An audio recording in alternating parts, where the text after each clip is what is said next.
एक 80 साल का बुजुर्ग खड़ा हुआ, उसने कहा मैंने कमा खा लिया, मेरी बलि दे दो। उस 80 साल के बुजुर्ग का जज्बा देख के एक 50 साल का आदमी खड़ा हुआ, उसने कहा ये जो 80 साल का बुजुर्ग है इसका बहुत तजर्बा है लड़ाई का, लड़ाई बिना तजर्बे के नहीं जीती जाती, इसलिए इस बुजुर्ग की अभी जरूरत है, लड़ाई में जरूरत पड़ेगी। इस बुजुर्ग की बलि मत लीजिए, मैं बलि देने के लिए तैयार हूं, मेरा अभी कोई बहुत ज्यादा तजर्बा नहीं। उसका जज्बा देख के एक 18 साल का बच्चा खड़ा हुआ, लड़का खड़ा हुआ 18 साल का, और उस लड़के ने कहा कि वाकई युद्ध के अंदर तजर्बे की बहुत जरूरत है, ताकत की भी जरूरत है। ये जो 50 साल का आदमी है इसके पास अभी लड़ने की भी ताकत है, इसका तजर्बा भी काफी है, मेरा तो अभी कोई तजर्बा है नहीं, 18 साल की उम्र है, मेरा तो अभी कोई तजर्बा है नहीं, मैं बलि देने के लिए तैयार हूं, मेरी बलि ले लीजिए और मैं तैयार हूं बलि देने के लिए। तो उस राजा ने कुलदेवता से पूछा कि बताइए देवता जी, इनमें से कौन से की बलि लेनी है? और कुलदेवता कहता है जहां का जवान भी, जहां का बुजुर्ग भी, जहां का अधेड़ भी बलि देने के लिए तैयार हो, वो लड़ाई आप कभी हार ही नहीं सकते। और आप देखिए इस आंदोलन में युवा भी थे, अधेड़ भी थे, बुजुर्ग भी थे, लेकिन उससे कहीं आगे बढ़ के बच्चे थे, उसके कहीं आगे बढ़ के हमारी मातृशक्ति थी। 13 साल का बच्चा चंडीगढ़ के अंदर, 13 साल का बच्चा जेल में जा रहा है, पुलिस ने पकड़ लिया है और वो कहता है अगर मैं जेल में मर भी जाऊं तो मेरे को संयुक्त मोर्चे से कोई लीडर लेने आ जाना, बस मेरी और कोई इच्छा नहीं। हमारी माताओं बहनों के हमने सिर पटे देखे हैं, लोगों की, बुजुर्गों की हड्डियां टूटी देखी हैं, 2 डिग्री टेम्परेचर में बैठे रहे, 45 डिग्री टेम्परेचर में बैठे रहे। हम सल्यूट करते हैं आपको। हमारे पास कोई शब्द नहीं है आपके सम्मान में। 750 हमारे शहीद, 750 शहीद इस आंदोलन में हो गए, उसके बाद ये आंदोलन जीते हैं। ये कुर्बानी का सिर उन शहीदों के सिर है, आज इस जीत का सिर उन शहीदों के सिर। क्या क्या कुर्बानियां नहीं दी। एक बड़ा संत पिछले साल 16 दिसंबर को अपने आप को गोली मार के शहीद कर लिया, ये कह के कि मेरे से इन लोगों की हालत देखी नहीं जाती। अभी आपके पड़ोस के गांव का, न्यात गांव का एक किसान, मेरे को तो यकीन नहीं आया, लेकिन जब उसका लिखा पड़ा, जब उसका सुसाइड नोट पड़ा तो हैरान था। उसने कई चिट्ठियां प्रधानमंत्री को, सरकार को लिखी और 8 तारीख को केएमपी से कूद के, केएमपी से छाल मार के शहीद हो गया।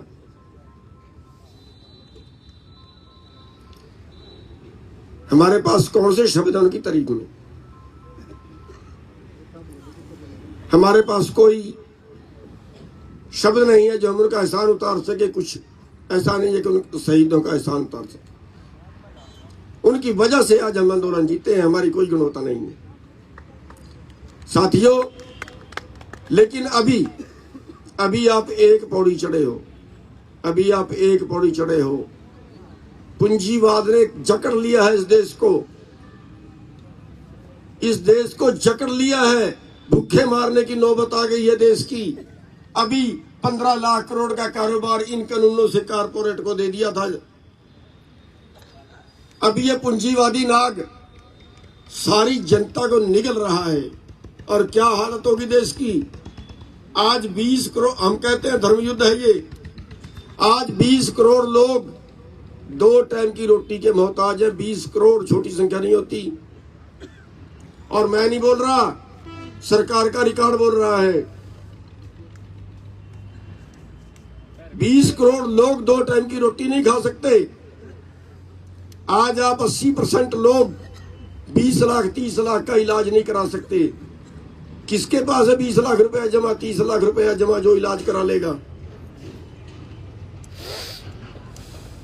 करा भी लेगा, कोई जमीन का खूड बेच के करा लेगा।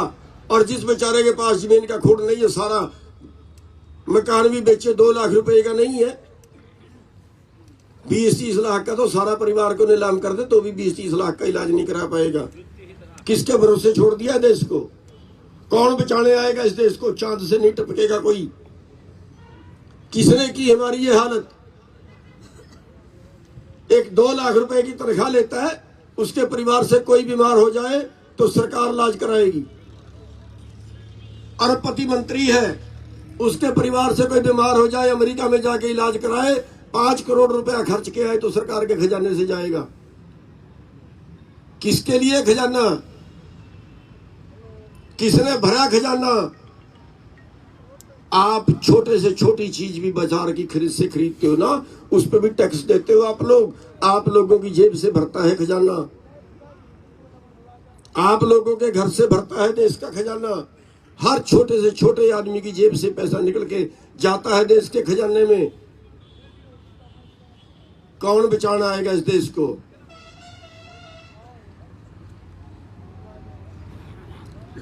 और मेरे को समझ नहीं आती। हम कहते हैं वोटों का राज है, लेकिन बिल्कुल गलत है। वोटों का राज है ही नहीं, यहां नोटों का राज है। यहां जो आदमी पैसे खर्चता है वो इलेक्शन जीतता है। वोट तो आपकी सबसे ज्यादा है। जितनी आपकी वोट है, जमीन के मालिकों की बात कर रहा हूं, जो आपके साथ मजदूर हैं, उनकी गिनती आपसे भी ज्यादा है। मैं जमीन के मालिकों की बात कर रहा हूं। जमीन के मालिकों की जितनी वोट है, उससे कम पे सरकार बनती है, उससे कम वोट पे सरकार बनती है। पंजाब में 80 लाख वोट है किसानों की, जमीन के मालिकों की 59 लाख वोट से सरकार बनी है। यूपी के अंदर 8.5 करोड़ वोट है जमीन के मालिकों की, 3.5 करोड़ से सरकार बनी है। 2 बार सरकार बना सकते हैं। भीख मंगे बन गए हम लोगों को वोट डाल के। उन्होंने हमें कंगाल किया, पहले भूख दी फिर भीख दी, उस भीख के ऊपर हमने वोट डाले। 5 किलो अनाज में वोट डाल दिया और हमने 6,000 रुपए साल में वोट डाल दिया, केवल 6,000 रुपए। 1 किलो मक्के का बीजा आपने 30 क्विंटल मक्का निकला, 1850 का रेट है। 2000 रुपए बिक रहा था। अमेरिका से 5 लाख टन मक्का मंगाया और आपके मक्के की कीमत रहेगी 1100। एमएसपी से 22,500 रुपया आपको कम मिला 1 एकड़ में, 1 एकड़ में। और 6,000 की भीख पे हमने वोट डाल दिया। और हमारे बीच में बैठे राजनीतिक पार्टियों के दलाल, जब हम उस तरफ कदम बढ़ाते हैं ना, ये कहते हैं ना ना ना, ये पाप है, नहीं राजनीति नहीं करनी चाहिए। क्यों? राजनीति उनके बाप की है क्या? चोरों के, दलालों के, देश के पूंजीपतियों के बाप की है क्या राजनीति? अरे अगर पूंजीपति राज करेंगे, अगर उनके दलाल राज करेंगे, तो फिर आपके पक्ष में कौन कानून बना देगा? क्या किस उम्मीद पे बैठे हो आप लोग? कोई नहीं बचाने आएगा आपको। अगर सर छोटू राम राजनीति में ना होते तो क्या वो आपके कानून बना पाते? आज हम कहते मां देवता मानते हैं सर छोटू राम को। आज दलित समाज देवता मानता है भीमराव अंबेडकर को। अगर वो राजनीति में ना होते कौन सा कानून बनवा लेते? अरे एक बड़ा बड़ा कानून तोड़वाने में, जिससे सारे देश की जान मुट्ठी में आ गई थी, 1 साल लग गया। एक साल में भी कहा माने। हरियाणा में 15 जुलाई को आंदोलन शुरू हो गया था। 10 सितंबर को पीपली के अंदर बहुत लाठियां मार मार के सिर पाड़े थे लोगों के। ये 12.5 महीने दिल्ली की सड़कों पे बैठे रहे। 750 जाने चली गई हमारे भाइयों की, तब जाके कानून वापिस लिए। ये औकात रह गई है हमारे देश की, हमारे देश में हमारी ये औकात रह गई है। ये लोकतंत्र है कि लोग जो मांग रहे हैं बैठे रहे सड़क पे और वो बयान देते हैं कि भीड़ इकट्ठी करने से कानून नहीं बदले जाते। फिर कौन सा लोकतंत्र बच गया है? अरे मैं तो कहता हूं वो ऊपर बैठे शहीद भगत सिंह जैसे शहीद भी रो रहे होंगे कि हमने कौन सी गलती कर दी। इस देश को आजाद कराया था जहां पे अंग्रेजों से भी बुरे लोग आ जाएंगे राज करने के लिए। हमारे देश का पैसा लूट के बाहर जा रहे। ये भाई याद करा रहा है लखीमपुर खीरी, कौन सा पाप कर दिया हमने आंदोलन करके, कुचल दिया लोगों को, उनको मंत्री बनाए दोबारा। लट क्यों नहीं उठाते इनके ऊपर? कब तक लिहाज करेंगे लोगों की? आंदोलन करते हैं उसके लिए ही मारते हैं। 48,000 लोगों पे मुकदमे हरियाणा के अंदर। क्या जुल्म कर दिया हमने? कितने लोगों ने जड़ें काटी दिल्ली के अंदर? कौन सा पाप कर दिया उन्होंने? फिर हम कहते हैं राजनीतिक रहेंगे। रहिए, ऐसे ही मरोगे, ऐसे ही मारेंगे लोग। जब तक आप खुद खड़े नहीं होंगे लोग ऐसे ही मारेंगे। साथियों, ये टाइम है जागने का, बार बार मौका नहीं आता। याद रखिए कुर्बानियों को जब वोट मांगने के लिए आते हैं लोग। आप अपने बीच से, आपको एक आदमी अच्छा नहीं मिलता क्या? हल्के से आप अपने बीच से खड़ा नहीं कर सकते क्या? तलवे चाटे मुंह दलालों के, पहले हमें लूटते हैं फिर हमें कूटते हैं। कोई नहीं बचाने आएगा जो अपनी मदद खुद नहीं करता, उसकी खुदा भी नहीं करता। आपको अपनी मदद खुद करनी पड़ेगी, आपको खुद जागना पड़ेगा।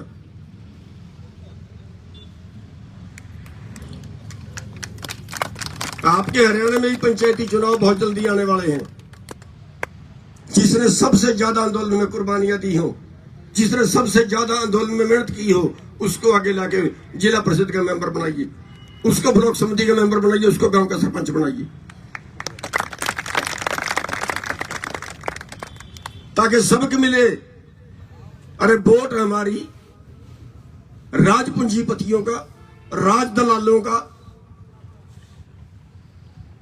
सबसे 2 ही अस्पताल है हमारे, हमें 100 बीमारियां हैं, 100 बीमारियां हैं, पर हॉस्पिटल हमारे 2 हैं।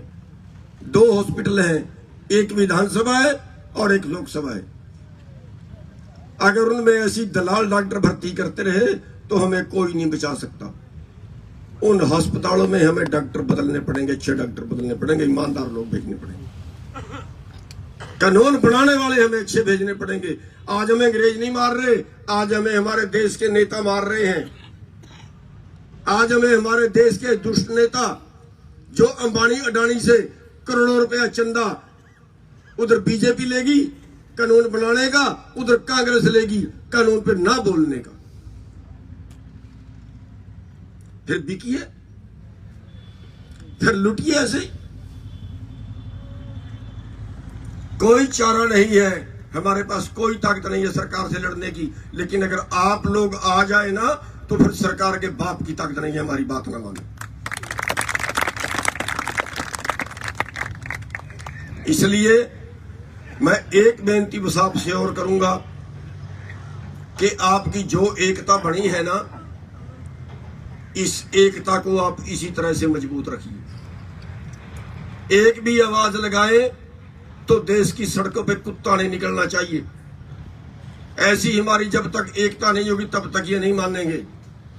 जब इनको लगेगा कि सारा हरियाणा एक आवाज पे निकल के बाहर आ जाता है तो फिर इनकी हिम्मत नहीं होगी जुल्म करने की, इनकी हिम्मत नहीं होगी अत्याचार करने की। किसान एकता जिंदाबाद जिंदाबाद जिंदाबाद, किसान मजदूर एकता जिंदाबाद, बस मैं मजदूर एकता जिंदाबाद, किसान मजदूर एकता जिंदाबाद, किसान मजदूर एकता जिंदाबाद। एक बार आप सबके पुनः धन्यवादी हैं जिस भाई ने भी इस आंदोलन में,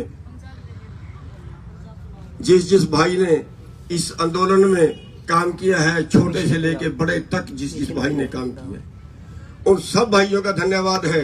और एक मैं और अनुरोध करता हूं आपसे कि इस बदलाव के लिए हमने पंजाब चुना है, इस बदलाव के लिए, राजनीतिक बदलाव के लिए पंजाब चुना है।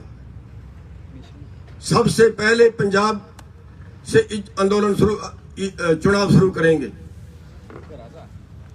वहां पे पार्टी बनाई है किसान संयुक्त संघर्ष पार्टी के नाम से। आपसे अनुरोध है कि पूरे का पूरा हरियाणा जाके पंजाब के अंदर घुस जाए,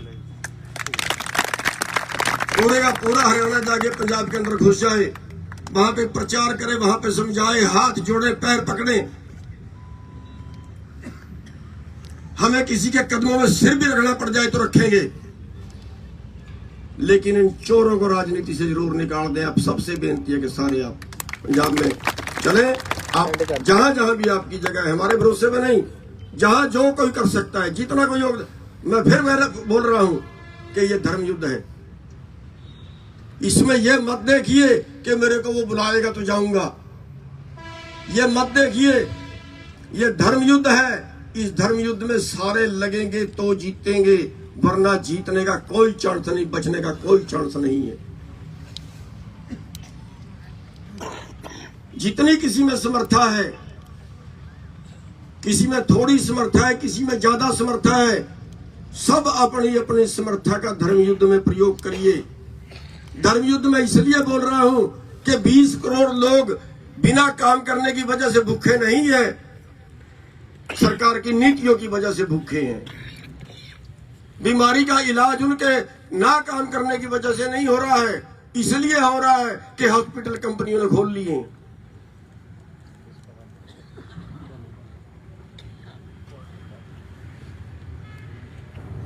एक डॉक्टर बनने के लिए 2 करोड़ रुपया चाहिए।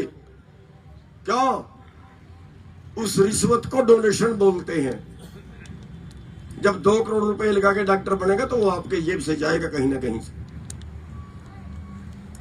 ये धर्म युद्ध है, इस देश को बचाने का राजनीति नहीं है, धर्म युद्ध है।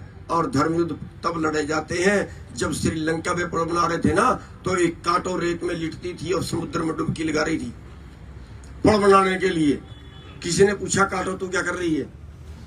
उसने कहा मैं इस धर्म युद्ध में अपनी भूमिका निभा रही हूं, सेवा कर रही हूं। उसने कहा तेरे इतना से रेत से पुल बन जाएगा। उसने कहा इस बात से मेरा कोई मतलब नहीं है, पुल बनेगा कि नहीं बनेगा, लेकिन मैं अपना धर्म निभा रही हूं। इसलिए अपना धर्म समझ के, इंसानियत धर्म समझ के, ना यहाँ इंसान बचा है ना यहाँ इंसानियत बची है। अगर यहाँ के इंसानों को जिंदा रखना है, अगर यहाँ इंसानियत जिंदा रखनी है, तो फिर सबसे पहले इन राजनेताओं को बाहर करना पड़ेगा जो हमारे कानून बनाने वाले। सबसे पहले इनको सुधारना पड़ेगा। इसलिए मेरी बेनती है कि जिस भाई में जितनी समर्था है वो जाके उतनी सेवा पंजाब के अंदर करे। और इस आंदोलन को अभी स्थगित किया गया है। हमें नहीं यकीन कि ये सरकार एमएसपी की गारंटी हमें देगी, जिसकी वजह से हमें 3 लाख करोड़ प्रति साल का नुकसान हो रहा है। 3 करोड़ रुपए प्रति साल केवल एमएसपी की वजह से। मेरा आंकड़ा नहीं है, ये सर्वे है। आपके 3 साल के पैसे में पूरे देश का कर्जा, पूरे देश के टोटल किसानों का कर्जा उतर सकता है, जिसमें पिछले 20 साल में 4 लाख किसान आत्महत्या करके डूब के मर गए कर्जे में। पोस्टर लगा दिए, उनकी नीलामी आ गई, गई इज्जत बचा कुछ नहीं, बची इज्जत गया कुछ नहीं। किसान इज्जतदार था, फांसी खा गया। और इसी देश में किसानों के टोटल कर्जे से 2 गुना कारपोरेट ने मार लिया। 15 लाख करोड़ मार के भाग गए। एक भी आदमी नहीं मरा 15 लाख करोड़ में, हम मरते हैं 8 लाख करोड़ में।